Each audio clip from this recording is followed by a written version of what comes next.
saya pikir yang paling menarik, salah satu yang saya anggap menarik dari kerja-kerja bienal, sebenarnya justru yang cenderung nggak kelihatan gitu ya, karena dalam membicarakan bienal yang paling terdepan, ingatan orang yang terdepan biasanya misalnya karya yang di entrance atau karya yang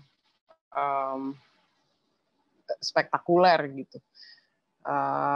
Ada banyak sebenarnya yang spektakuler bukan secara visual tapi secara kerja gitu. Saya pikir 2 hari ini kita akan dengar cerita yang 2 hari akan dengar dari pekerja-pekerjanya kerja-kerja spektakuler yang nggak kelihatan dari pameran yang sifatnya temporer itu.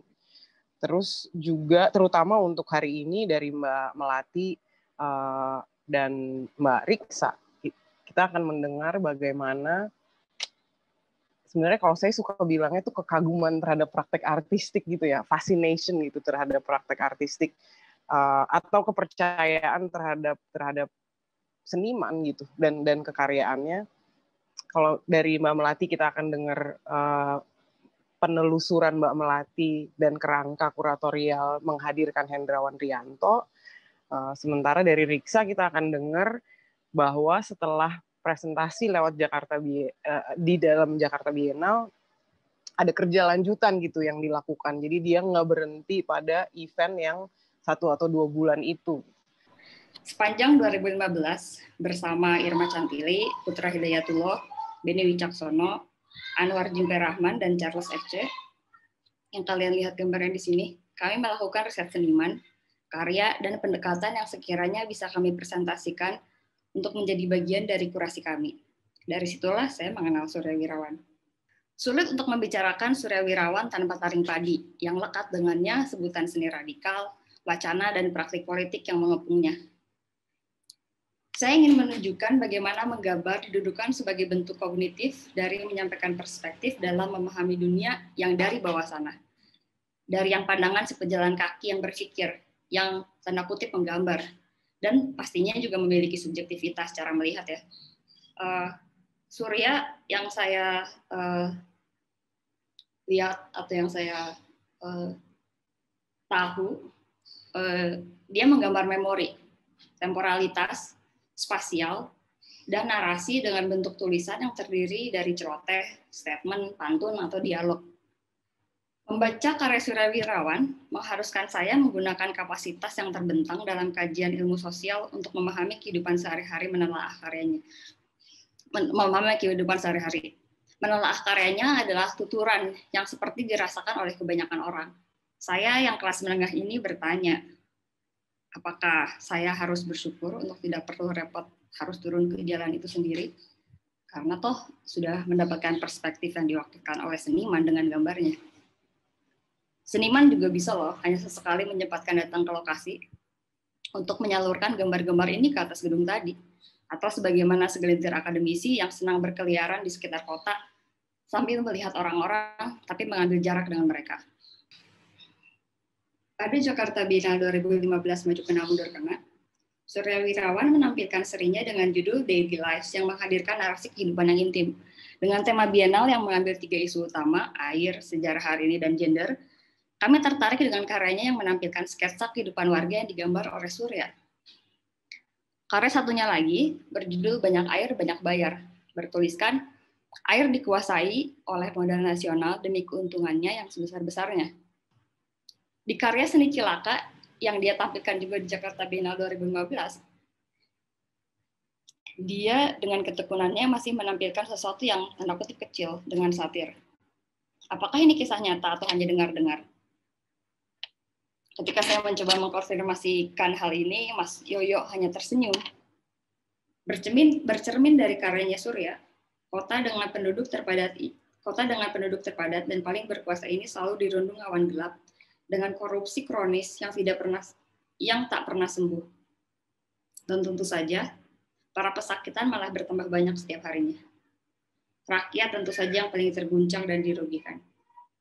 Menerima uang suap, dakwaan terhadap para pejabat, lalu lintas yang macet, polusi, gentrifikasi, kejahatan. Jangan-jangan istilah yang jangan-jangan istilah yang saya sebut ini ternyata lebih dekat dengan keseharian kita. Sekarang ini saya mengucapkan terima kasih kepada Grace dan Jakarta Biennale telah mengundang saya untuk merecall memori kerja Jakarta Biennale 2017 yang utamanya bertemakan tentang jiwa. Dan tajuk jiwa ini memang kemudian mempengaruhi kerja kami, kerja yang sebenarnya lumayan besar. Selama 1 tahun kami intensif mengerjakannya bersama tim kurator Fitha Franek, Filipi Rote, Hendro Wiyanto, dan Anissa Gultom.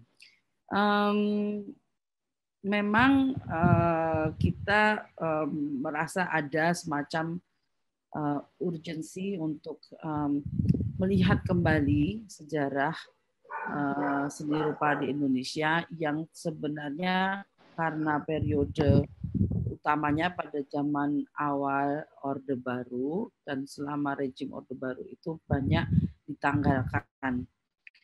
Nah, hal-hal yang sebenarnya lebih krusial, lebih penting lagi adalah bagaimana sebenarnya kesadaran masyarakat seni rupa itu sendiri untuk melihat kembali seniman-seniman yang hidup atau bekerja pada masa sebelumnya atau generasi sebelumnya. Rasanya sulit sekali pada tahun 2017 itu untuk melacak seniman kita nih yang keren-keren, yang mempunyai kerjanya sesuai dengan tema utama kami adalah jiwa. Itu kok kayaknya sepertinya nggak terlacak gitu. Nah, sebenarnya arah yang sebenarnya yang waktu itu kita mau cari itu adalah arah kembali bagaimana membangun semacam kekuatan istilahnya wacana terhadap estetika kita sendiri. Jadi bagaimana melihat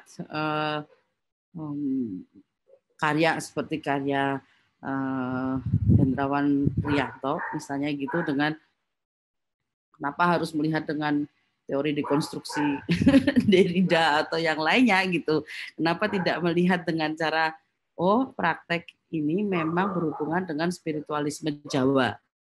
Saya kira mungkin ada di dalam perjalanan waktu perkembangan senian di tanah air ini melalui pendidikannya juga justru menjauh dari apa yang ada di sekitar kita. Pendekatan apa sih sebenarnya yang bisa dirintis untuk melihat atau menyusun kerangka penelitian atau kerangka cara melihat ini yang praktek-praktek apa sih sebenarnya yang ada di tanah air. Ranah seni rupa di Indonesia ini kan kayaknya cepat sekali orang itu dilupakan gitu. Kemudian saya merecall kembali kenapa ternyata Mas Hendrawan Rianto itu bukan seseorang yang asing di keluarga saya, terutama karena banyak berkolaborasi dengan bapak saya, Pak Suprapto Suryodarmo. Kemudian saya bertemu dengan keramik yang sebenarnya kalau di genre seni rupa sekarang kayaknya dianaktirikan juga di mirip-mirip performance art.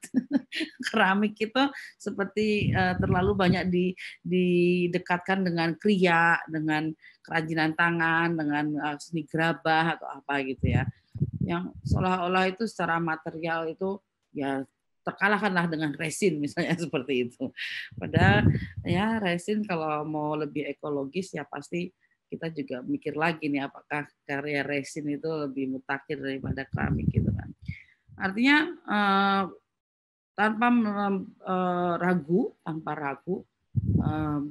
kami mempertimbangkan bahwa karya-karya dan proses kerja Hendrawan Rianto itu mewakili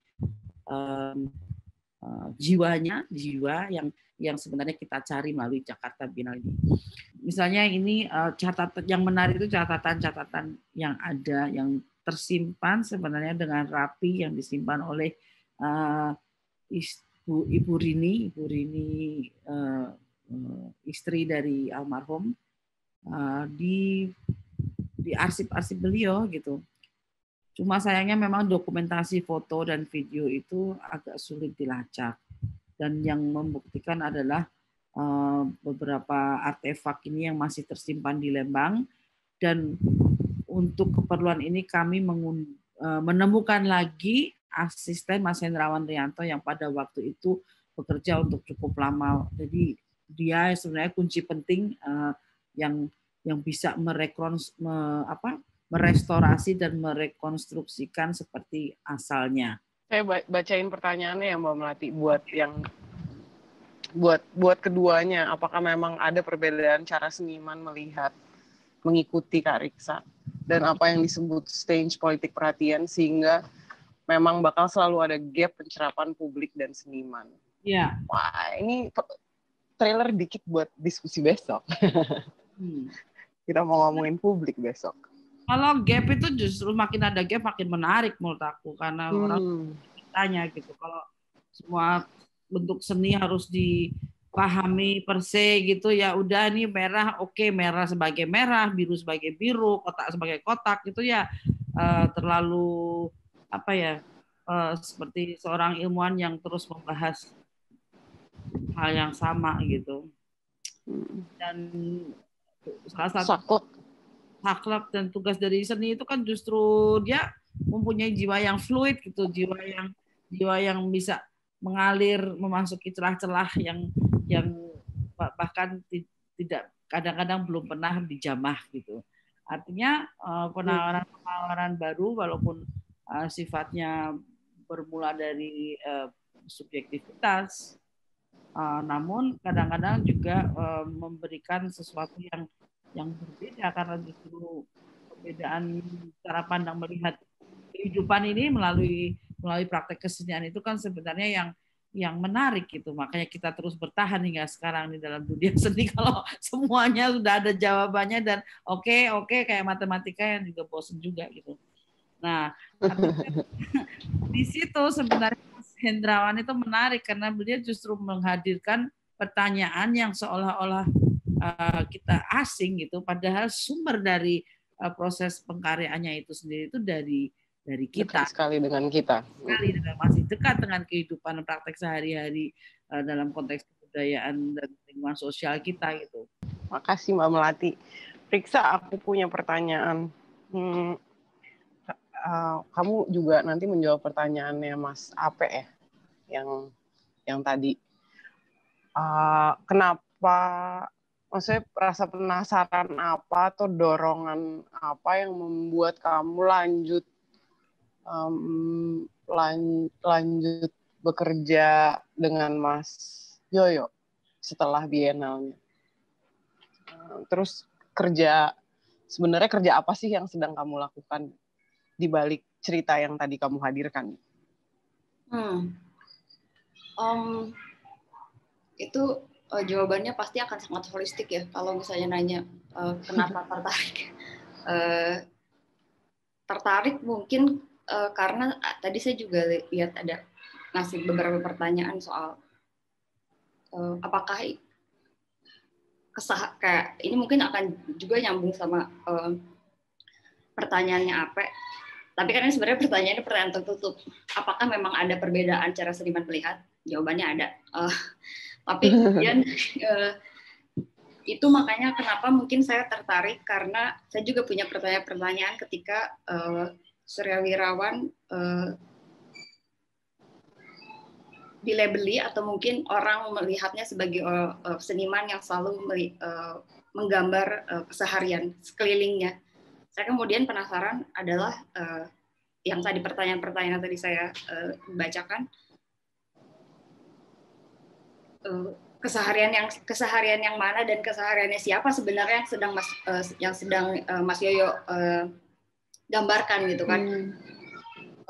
Saya juga sangat skeptis karena dalam artian ketika saya mulai membaca karya-karyanya dia itu jadi merefleksikan kepada katakanlah itu ada sebuah privilege, ada sebuah perbedaan privilege dari saya yang ini jadinya kayak langsung refleksinya langsung ke identitas, nggak akan ngomong identitas politik, cuman kayak ke identitas kita saya sebagai orang kota.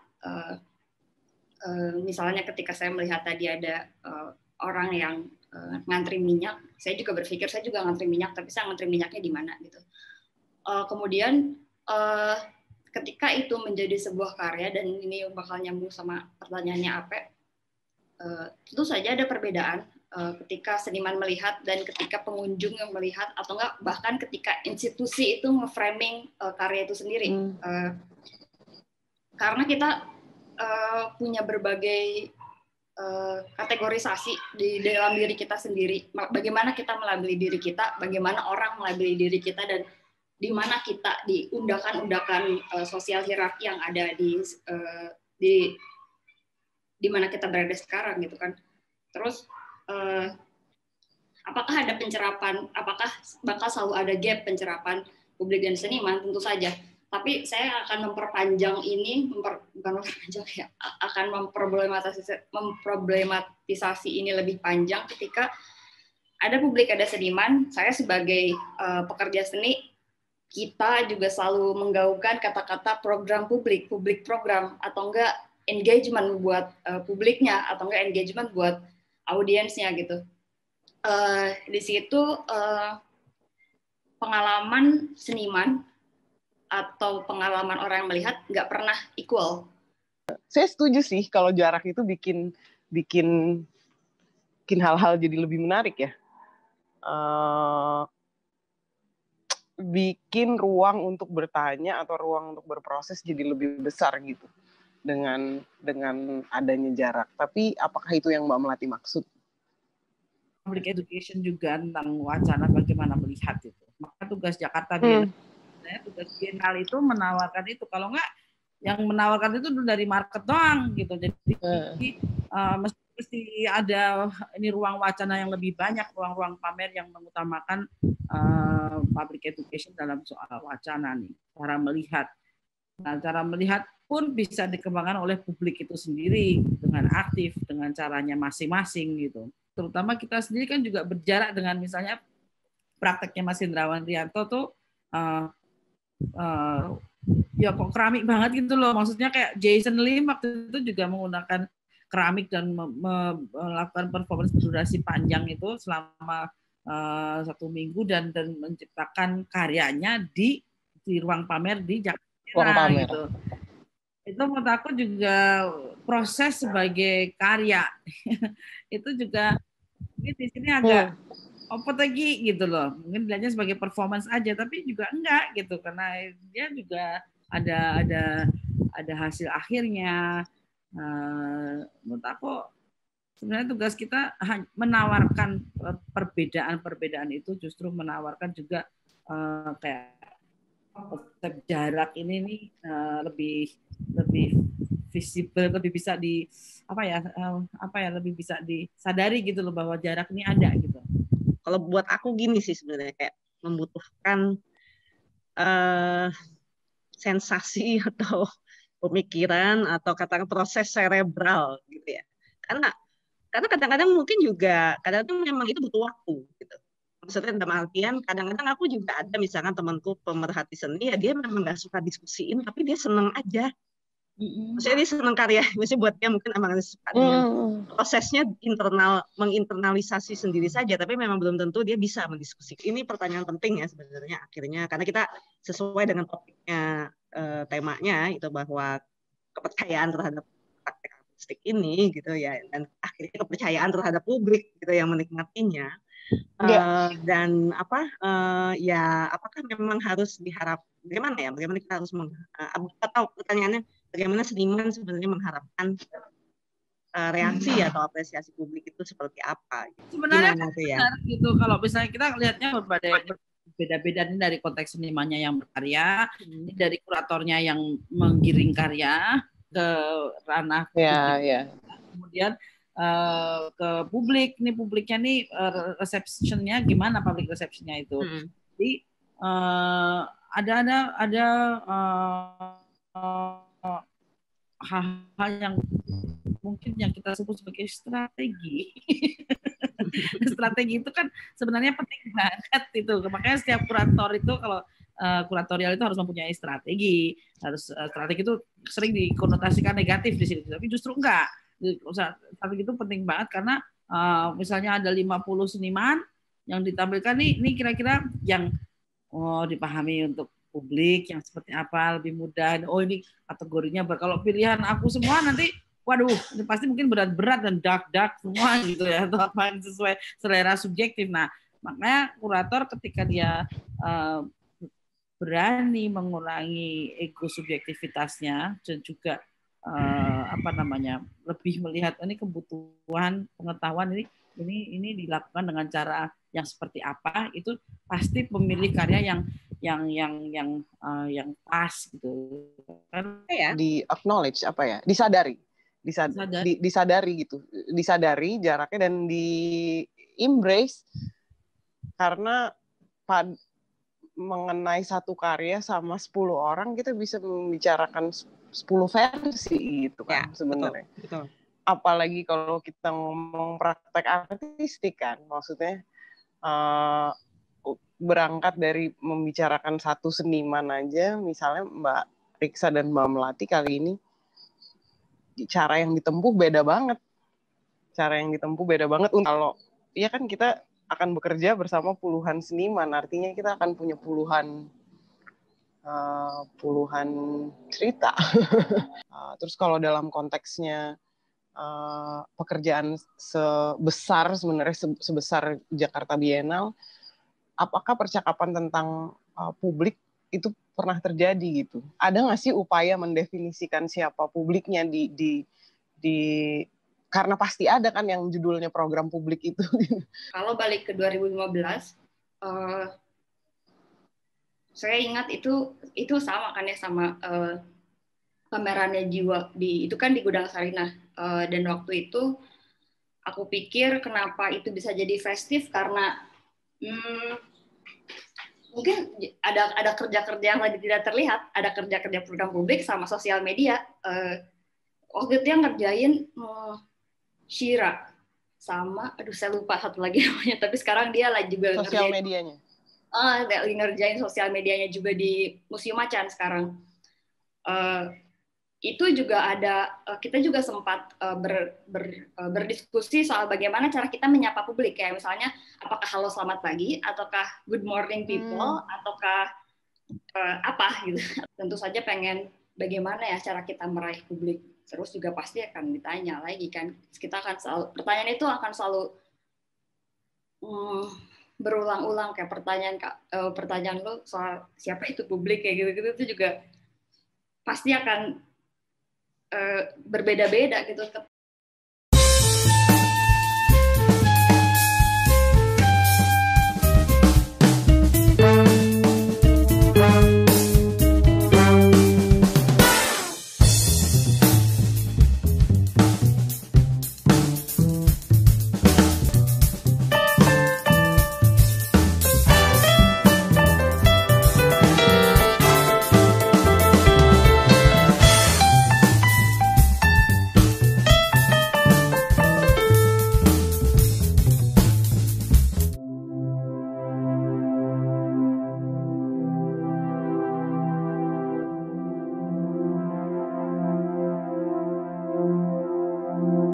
Jiwa memang bukan sekedar bisa sakit, ya. Jiwa bisa menyelamatkan. Jiwa bisa berada di antara ruang pikir, hati, dan tubuh kita.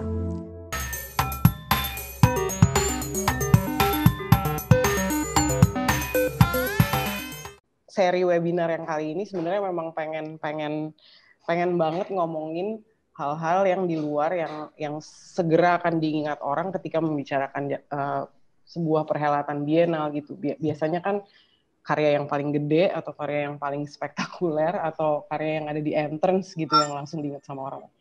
Nah, pingin mencoba mikirin lagi kerja-kerja yang nggak serta-merta kelihatan lewat event pamerannya gitu. Untuk itu, sesi hari ini akan dimulai dengan Mas Firman dulu berbagi Kemudian Ardi. Fotografi. Tahun 2006 saya masuk ke Dewan Kesenian Jakarta, saya bertemu dengan ini nih. Menurut saya juga orang yang memberi warna baru di dalam perkembangan seni rupa, yaitu Ade Darmawan. Nah ini dia kan ini ada Ardi di sini dengan ruang rupanya, menurut saya punya cara approach yang beda lagi gitu ya. Ini mewarnai kita semua pada waktu itu Dewan Kesenian Jakarta, dan itulah saat itu kita Dewan Kesenian Jakarta itu bersiap-siap menyelenggarakan Biennale yang ke berapa? 2009 ya. Sebetulnya udah hampir selesai masa tugas atau kita, tapi kita agak sedikit memaksakan supaya itu terjadi. Nah, pada saat itu juga selain saya dan di Komite Seni Rupa ya, ada Pak Bambang, ada saya, tapi ada seorang yang menurut saya juga mewarnai perkembangan seni rupa, yaitu Saudara Abdul Aziz. Abdul Aziz ini kan filmmaker ya, dokumenter. Tapi caranya dia selalu punya kepentingan untuk mengkomunikasikan sesuatu kepada publik. Nah ini itulah yang menjadikan kita menjadi sinerginya itu jadi kelihatan bahwa publik jadi penting. Nah tetapi apapun yang kita inginkan kan kita lontarkan itu dengan secara terbuka, mengundang para kurator, dan kuratornya waktu terpilih itu Agung Jenong.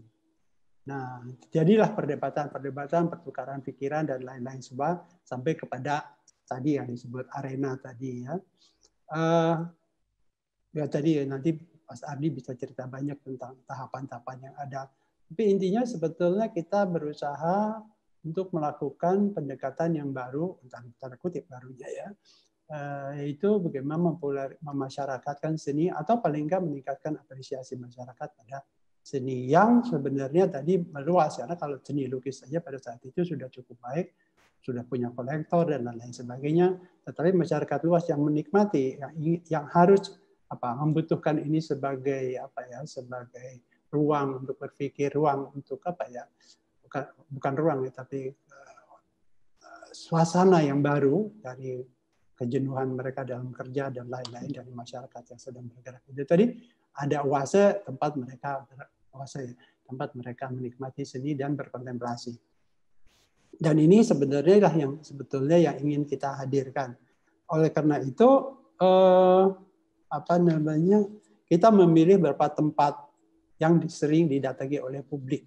Ya. Nah, publik pada saat itu adalah, ini ada sedikit perbedaan saya dengan adik waktu itu. Dia publiknya dia luas, tapi pemuda semua. Sementara publik saya kayaknya ibu bapak anak dong. Gimana caranya anak ini menikmati seni? Gimana dari dasar dari awal ini? Nah itulah yang terjadi pertukaran pikiran yang menyebabkan kita harus bisa mendekatkan seni pada masyarakat. Tetapi oleh karena situasi dan sikon pada suatu itu, yang kita lakukan pendekatan adalah pada kelas menengah. Ini dengan kesadaran penuh dan berpikir bahwa nantinya akan trickle down, akan berusaha menjadi lebih luas. Tapi untuk kota Jakarta ini kita menyasarkan mall. Nah pada waktu itu Jenong punya relasi yang cukup baik dengan Grand Indonesia, ya, sehingga kita mendapatkan ruang atau satu lantai khusus untuk pameran biennale tersebut. Pemahaman tentang publik ini menjadi sesuatu yang lebih yang sebetulnya menjadi bahan pertanyaan terus. Lalu kemudian tentu adalah siapa yang kita sasarkan terlebih dahulu. Juga menjadi catatan khusus bahwa penyelenggara biennale itu selama itu waktu itu mendapatkan hibah dari DKI CQ Dinas Pariwisata dan Budaya. Kalau Dikbud malah nggak terlalu pada saat itu karena dia nasional. Kalau Jakarta ini memang acara kota, menggunakan dana masyarakat publik. Nah, karena itu, jadi kita juga sangat harus mempertanggungjawabkannya secara terbuka pada publik.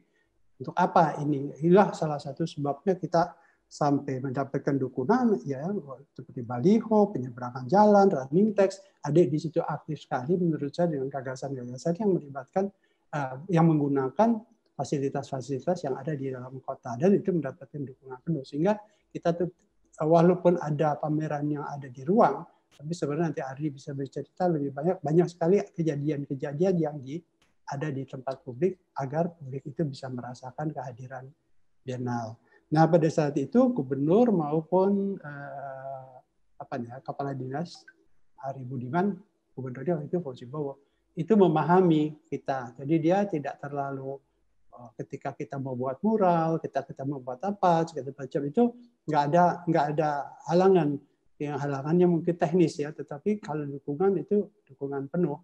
Jadi artinya kota punya kesadaran penuh bahwa peristiwa ini seyogianya menjadi peristiwa kota. Jadi menurut saya satu hal yang terjadi yang cukup signifikan dan menurut saya harusnya itu bisa diteruskan. Biennale. Yang kedua juga hampir tidak beda jauh, hanya saja dibidani oleh wartawan dan Pak Seno, Ilham Hoeri dan Bambang Janarko. Jadi memang ada ada sedikit perbedaan dalam, tapi sebetulnya kepentingan umum dan lain-lain pertanggungan jawabnya kepada masyarakat mirip. Nah, pada saat itu karena terasa sekali bahwa ada ketergantungan dari penyelenggaraan, kita mau luas publik, tetapi kita punya ketergantungan dari tadi yang mungkin sampai sekarang juga masih jadi masalah, yaitu pendanaan. Nah, pendanaan inilah yang menurut saya yang menyebabkan kita sampai suatu waktu, kita gimana kalau kita membuat yayasan dan lain sebagainya. Nah, sebenarnya saya agak berbeda dengan teman-teman pada saat itu, karena saya menganggap bahwa ini sebetulnya peristiwa kota. Jadi sebetulnya dia harus jadi dedicated program. Dedicated program artinya menjadi program seperti ulang tahun Jakarta, seperti Abang None dan lain-lain yang harus merupakan tanggung jawab penuh dari DKI. Lalu kemudian penyelenggaranya DKJ, tapi DKJ boleh saja membuka kepada ini. Tapi kemudian melalui waktu dan ini ternyata berhasil mendirikan organisasi independen yang menurut saya cukup baik juga. Dan saya nggak tahu untuk kerjasamanya seperti sekarang, apakah program-programnya bagaimana, nanti mungkin Mbak Farah bisa lebih bercerita. Tapi menurut saya sekarang juga sudah bagus karena dalam penyelenggaraan programnya ya bagus juga gitu kan, artinya teratasi juga, publiknya juga ada juga. Saya mengharapkan ya jalan terus.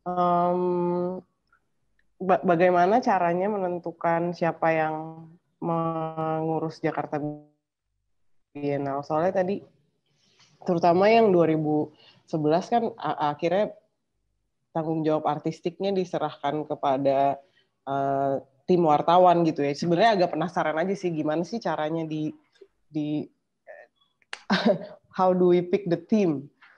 Nah, ini suka atau tidak suka, memang anggota dewan itu punya hak prerogatif ya. Itu yang sebetulnya yang mungkin kedengarannya nggak demokratis, tapi itulah namanya dewan. Jadi si dewan ini ya kan, misalnya itu terjadi juga pada waktu kita memilih Jenong gitu kan, ya bisa serius tapi bisa nggak serius juga, maksudnya sambil ketawa-katawa dia aja gitu kan ini proposalnya bagus, lihat ya ini dengan cara kita ya. Nah, sama seperti itu sama juga ketika kita membuka siapa yang memasukkan, dan ternyata waktu itu tidak ada yang usulan yang serius. Yang usulan serius ya dari si 3 orang ini tersebut. Jadi kemudian kita juga berpikir pada waktu itu mungkin punya approach yang berbeda. Pada awalnya kelihatan berbeda, tapi mungkin pada perjalanannya prioritas atau cara pendekatannya mungkin sangat cukup berbeda dengan pihak dengan kebiasaan kita. Itu yang menurut saya, dan mereka mungkin biasa bekerja dalam anggaran yang memang kalau media kan pada saat itu jauh lebih baik daripada kita. Nah itu jadi keteter, terus terang saja agak keteter dalam pengadaan dan pengiriman dan lain-lain sebagainya. Tapi walaupun terselesaikan, karena ya tadi kan ada orang yang bertanggung jawab, yaitu pemerintah daerah. Mereka bertanggung jawab. Nah ini yang menurut saya yang dukungan yang memang harus ada gitu ya. Jadi saya diundang untuk jadi kurator untuk karya-karya di ruang publik yang waktu itu disebutnya zona pertarungan ya di 2009. Pendekatannya memang agak berbeda karena ini kemudian bukan seniman karya-karyanya kita pamerkan seketika, tapi melewati proses diskusi yang lumayan panjang ya. Jadi sekitar mungkin ada waktu 2 bulan saya ketemu setiap minggu dengan sejumlah seniman yang diundang waktu itu dan ya mereka mulai dari nol. Mereka mulai dari nol, karyanya baru semua.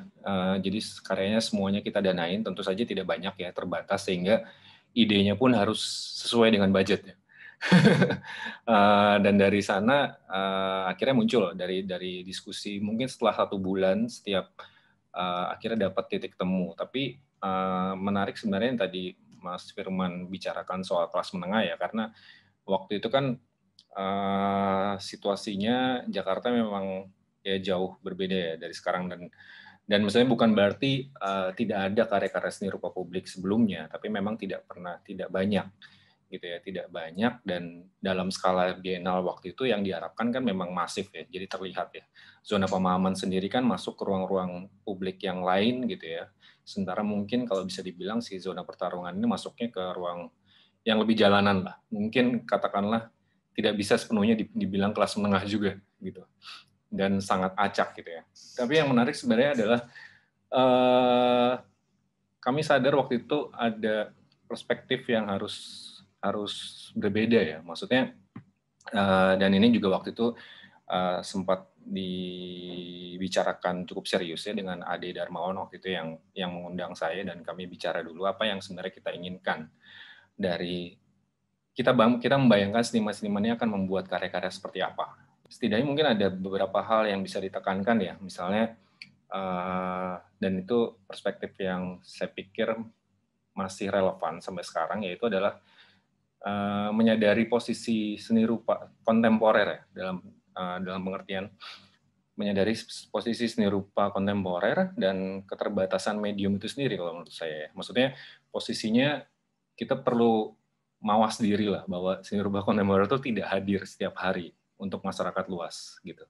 Jadi ketika dia masuk ke ruang publik, dia masuk ke arena yang berbeda. Yang waktu itu kenapa kita sebut zona pertarungan, karena wacana ruang publik saat itu lumayan kuat ya, kesadaran orang mulai meningkat, dan tapi juga pada saat bersamaan ruang publiknya kalau bahasa kasarnya jadi barang bancaan, barang rebutan ya. Ada banyak hal yang terjadi gitu ya. Dan setelah 98 kan dia menjadi lebih terbuka ya, ada pedagang kaki lima, ada ojek dan segala macam ya, ada ormas dan macam-macam lah. Posisi seni rupa kontemporer sendiri juga kemudian perlu dipertanyakan kan, minimal sadar diri kalau dia sedang ingin keluar rumah, keluar pekarangan gitu ya. Sama juga keterbatasan medium ya, maksudnya bagaimanapun saya pikir kita harus mengakui bahwa medium seni rupa tidak naratif minimal gitu. 2 dimensi, mungkin 3 dimensi bisa kalau video, tapi tidak naratif gitu ya. Dan intinya mungkin lebih tepatnya tidak komunikatif. Tidak sekomunikatif yang kita bayangkan sebagai pelaku seni gitu kepada publik umum gitu ya. Bahwa ya perlu menyadari keterbatasan karya seni rupa sih dan posisinya ya. Posisinya yang memang tidak pernah benar-benar publik sebenarnya. Karena itulah kita ingin keluar ke ruang publik kan gitu. Kita perlu bersaing dengan itu semua, tapi pada saat bersamaan ya tidak sekedar untuk menunjukkan bahwa oh ini ada karya dan kamu harus lihat supaya kamu tercerahkan gitu kan. Tidak begitu gitu. Karena nggak ada urusannya gitu. Orang mungkin di luar sana tidak perlu seni rupa kontemporer gitu, dan nggak apa-apa juga karena bukan kesalahan publik gitu ya. Mungkin kesalahan kita karena kita yang jarang menyapa keluar dari ruangan yang selama ini cukup nyaman gitu kan. Dan itu yang minimal itu yang tahun 2009 jadi apa ya, jadi semacam nafas lah untuk untuk kerja-kerja yang terjadi saat itu gitu. Dan kemudian ketika saya diundang lagi menjadi editor katalog, itu yang kemudian saya bawa juga gitu. Yang sebenarnya juga kayak yang kemudian lalu digabung dengan pendekatan-pendekatan yang lebih jurnalistik ya, sesederhana 5W1H lah gitu ketika menjelaskan sebuah karya gitu. Tapi saya pikir kesadaran itu penting sih gitu. Jadi mau bertanya tentang tentang Jakarta Biennale 2009. Gimana sih pembagian besarnya, selain ada yang di ruang publik yang disebut zona pertarungan itu, ada yang menghampiri publiknya yang disebut zona pemahaman tadi, yang ada di mall, bekerja juga sama ruang-ruang seni yang non seni rupa, yang bukan cuma seni rupa ya. Kalau dari publikasinya yang bisa saya kenali gitu. Terus ada satu lagi yang fluid zone, zona cair. Itu yang pamerannya ya? Iya, itu yang dikuratori Agung Jenong. Ada masalah bahwa anggaran yang besar itu lebih besar di anggaran yang ada di zona cair daripada di zona tadi disebutkan pertarungan dan lain. Padahal dan ini menggunakan uang publik. Sebenarnya, tapi itulah yang dinamika yang terjadi secara internal. Jadi memang pada saat itu kita merasakan bahwa tapi kita sadar juga bahwa maka jadi kan selain di galeri nasional yang pada saat itu, lalu kemudian juga dilakukan di mall yang tadi saya sampaikan dikenal, dan itu memang satu proses yang saling mengisi dan tadi disadari betul oleh kita semua para penyelenggara bahwa kalau kita hanya menentukan satu saja, mungkin dampaknya tidak akan seperti apa yang kita harapkan. Jadi dia harus masif, lalu kemudian ada ya tadi ya spektakelnya juga ada. Zona pertarungan itu terbagi dua ya. Jadi ada yang memang karya di ruang publik, ada yang memang karyanya akan muncul di billboard. Yang di billboard waktu itu ditangani oleh Irwan Ahmed ya, desainer. Oh iya. Jadi Irwan Ahmed dengan timnya, dengan yang di billboard itu, dan kami cukup beruntung waktu itu karena ada kenalan pengusaha. Betul. Yang ngajak rapat. Beberapa titik yang tidak terpakai karena juga beruntung ya, karena bulannya pas gitu. Jadi biasanya billboard itu di akhir tahun sampai Maret itu biasanya kosong karena tutup buku perusahaan. Nanti April keisi lagi. Jadi di titik itu lumayan terbantu karena ada beberapa spot yang kosong dan kebetulan juga spotnya bagus ya. Di Sarinah, di Pondok Indah gitu ya. Jadi dia mengizinkan kami memakainya gratis gitu ya, walaupun pajaknya harus bayar sendiri gitu ya. Dan ya tadi saya pikir ya itu saling mengisi ya Mas Firman ya. Maksudnya ruangnya berbeda-beda, tapi sebenarnya ya dia bertebaran dan banyak, dan ya itulah Jakarta Biennale 2009. Bagaimana mengidentifikasi tempat-tempatnya, bagaimana bekerja sama dengan tempat-tempatnya. Kalau tadi dari Mas Ardi sempat dengar ya ada kebetulan juga, kayak kebetulan kenal pengusaha jadi bisa menggunakan. Sebenarnya sih nggak kebetulan juga, kita cari-cari kan. Ada ini kok kenal tuh, ini ada. Oh iya sih itu dia. Jadi kita memang usaha untuk punya venue atau lokasi-lokasi seperti itu. Pada saat itu kan kita ada memperkenalkan satu bidang yang baru, yaitu ada penanggung jawab yang baru adalah Andrew Linggar sebagai penata ruang dan karya. Itu kan juga satu sekarang sih mungkin semua udah umum ya seperti itu. Pada waktu itu Andrew juga berperan dalam secara teknis bagaimana pelaksanaan dan pemasangannya seperti apa. Karena kita pada waktu itu juga mengakui bahwa pameran seni rupa pada saat itu dibanding dengan pameran komersial yang ada, itu pameran komersialnya jauh lebih canggih. Ada pertanyaan dari Mas Ape nih. Dalam logika presentasi publik di ruang publik semacam tadi, seberapa penting karya perlu dimengerti sebagai karya seni oleh seniman, alih-alih suatu hal yang fungsional, rambu dan sebagainya? Atau propaganda seperti street artist yang menempel poster semacam anti-tank kalau di Jogja ya. Apakah identifikasinya hanya karena legal formal atau adakah upaya lain yang dapat dipakai untuk kerangka meraih dan dimengerti sama publik? Kalau saya pribadi sebenarnya publik di sini kan jadi ada dua ya. Publik yang kita perlu izin, maksudnya pemilik dindingnya, misalnya kayak papan catur tadi, komunitas caturnya gitu ya, sama publik yang melintas, publik yang melintas. Kalau publik yang di lokasi ya jelas kita terang-terangan bilang bahwa ini karya seni dan segala macam. Tapi yang lebih penting menurut saya adalah apa sih yang bisa diberikan dari karya itu. Tapi kemudian ketika publik yang lebih luas, saya pribadi sebenarnya nggak terlalu penting orang tahu itu karya seni. Syukur-syukur tahu dari bentuknya gitu, bahwa ini berbeda. Dan saya pikir di situ tantangannya. Gitu. Tapi apa yang dilakukan di ruang publik ini memang satu percobaan eksperimental. Tapi ya tadi memang usahanya adalah mengakrabi masyarakat gitu ya. Apakah mereka, kita sih besar sekali berharap bahwa mereka akan merasakan manfaat dari peristiwa tersebut. Tapi juga seperti Mas Ardi tadi sampaikan bahwa pengalaman buat para seniman ini juga menjadi sesuatu yang unik, bahwa ini kan dua arah, publik dan para perupanya sendiri. Dan para perupanya sendiri melalui satu tantangan yang menurut saya ya juga ada dialog antara mereka. Intinya sebetulnya kita ingin melayani masyarakat, ya, apapun bentuknya. Itu aja, karena memang kita menggunakan tadi ya anggaran yang datang dari publik. Ini kira-kira perbedaan publik zaman itu 2009, 2010 gitu ya, dekade 2010s gitu kan, dengan sekarang misalkan gitu. Kalau aku melihat itu masa sebelum udah ada sosial media udah ada, tetapi belum menguasai hidup sekarang. Nyambung pertanyaan Wawa sih sebenarnya, siapa sih warga Jakarta sekarang sebenarnya? Terus setiap edisi sebenarnya memilih kan warga Jakarta yang mana yang mau diajak bermain atau diajak ngobrol atau diajak ketemu. Ketika kita memilih tema, kita melalui pemikiran-pemikiran yang langsung berkaitan dengan kelangsungan atau situasi kota tersebut, sosial, budaya, politik, bahkan yang perlu kita amati dan kemudian kita ekspresikan dari yang level yang paling sederhana misalnya sampai ke pada level yang lebih rumit. Ini tentu saja berbeda dengan misalnya praktek-praktek kualitatif ya dari seni itu sendiri, kan punya.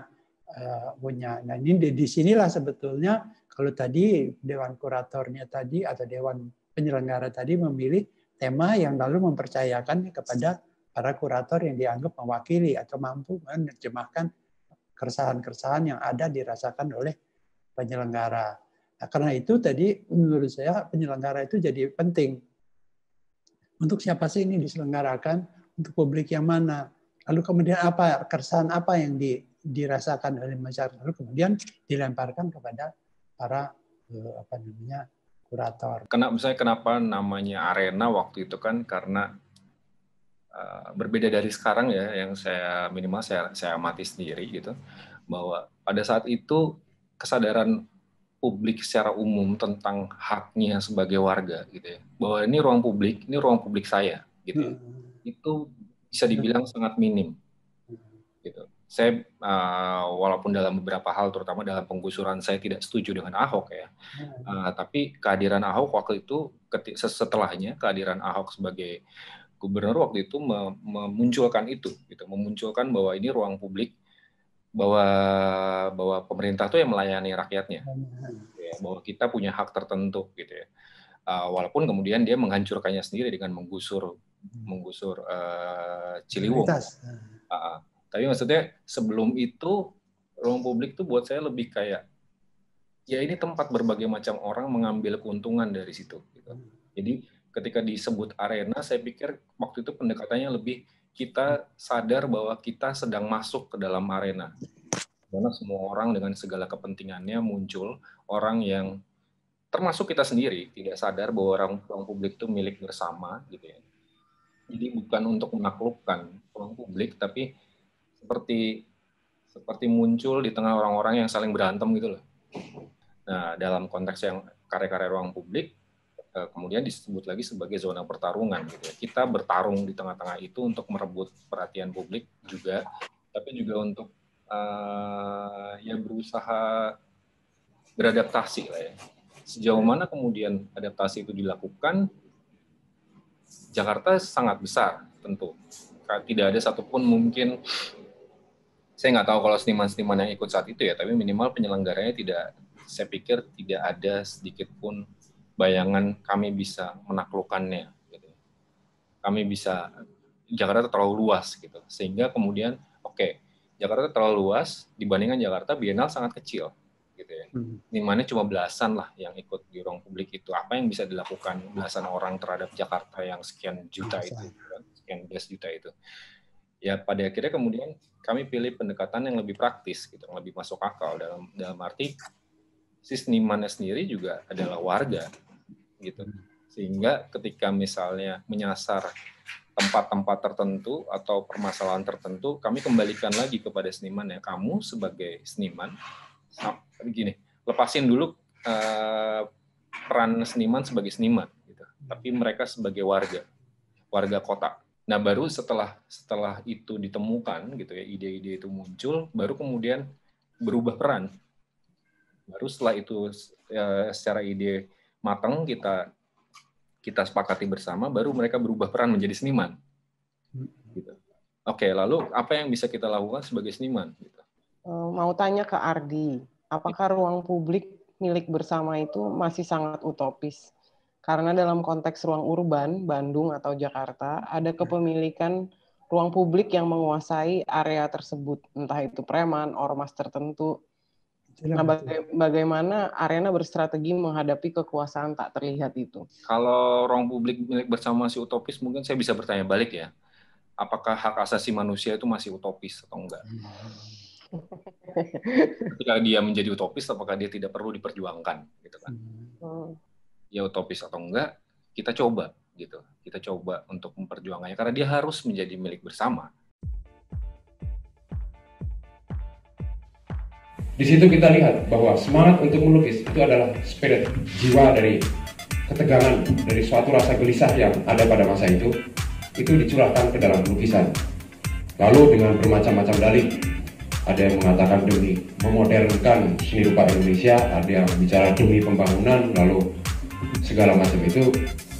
Kemudian seni rupa dianggap sebagai sesuatu ilmu, semacam ilmu, semacam suatu bagian dari suatu kegiatan yang mempunyai suatu batas lingkup yang tertutup. Kita kenal suasana ini dalam bentuk, orang sering mengatakannya membawa nilai-nilai universal. Hal ini ada bisa jelas kita lihat pada masa terakhir kali masalah identitas ini dimasalahkan, yaitu lewat polemik ada tidaknya seni lukis